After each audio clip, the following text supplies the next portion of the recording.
આ યાત્રા પહોંચી ત્યારે ભાજપના કાર્યકરોએ મોદીના નારા લગાવ્યા અને સાથે હાથમાં તેઓ બટાકા લઈને આવ્યા હતા અને પછી રાહુલ ગાંધીને એમ કીધું કે આ બટાકા લો અને આમાંથી અમને સોનું કાઢી આપો।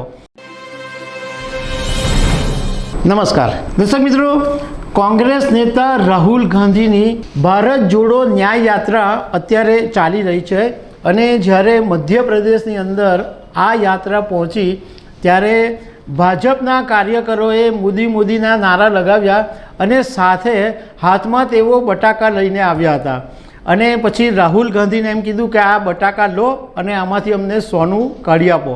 એ પછી રાહુલ ગાંધીએ શું જવાબ આપ્યો એના વિશે તમારી સાથે વાત કરીશું।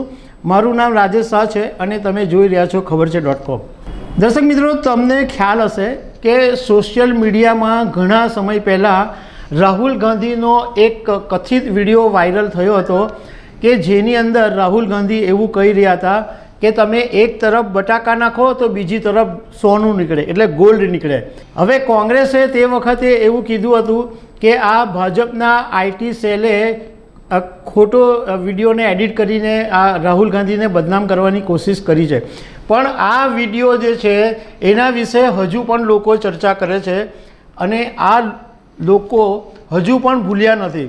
હવે મધ્યપ્રદેશમાં જ્યારે રાહુલ ગાંધીની યાત્રા ગઈકાલે પહોંચી, શાજાપુરની અંદર રાહુલ ગાંધીની યાત્રા પસાર થઈ રહી હતી। રાહુલ ગાંધી એક ઓપન જીપની અંદર બેઠા હતા અને ભાજપના કાર્યકરો એક રોડ સાઈડ ઉપર ઊભા રહીને ભાજપના ઝંડા સાથે મોદીના નારા લગાવી રહ્યા હતા અને એમના હાથમાં બટાકા હતા। તો રાહુલ ગાંધીએ આ યાત્રાને રોકાવી અને કાફલાને રોકીને પોતે કારમાંથી ઉતર્યા અને ભાજપના કાર્યકરો પાસે ગયા। ભાજપના કાર્યકરોએ રાહુલ ગાંધીને જોઈને ફરીથી મોદીના નારા લગાવ્યા અને એમના હાથમાં બટાકા હતા એ રાહુલ ગાંધીને આપ્યા ને એમ કીધું કે આમાંથી અમને સોનું કાઢી આપો।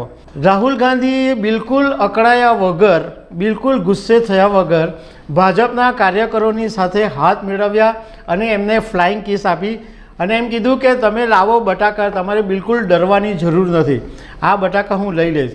અને એ બટાકા લઈ અને ફરીથી રાહુલ ગાંધી પોતાની જીપમાં ચાલ્યા ગયા અને એ કાફલો ફરીથી રવાના થયો। હવે રાહુલ ગાંધીની ભારત જોડો ન્યાય યાત્રા છે એ 7મી તારીખે ગુજરાતની અંદર પ્રવેશવાની છે અને લગભગ 4 દિવસ ગુજરાતમાં રહેવાની છે અને 10મીએ બારડોલી થઈ અને વ્યારાના માર્ગેથી પછી મહારાષ્ટ્ર તરફ રાહુલ ગાંધીની યાત્રા જવાની છે। તો દર્શક મિત્રો, આવી અનેક વાતો સાથે અમે તમને મળતા રહીશું। Thank you very much.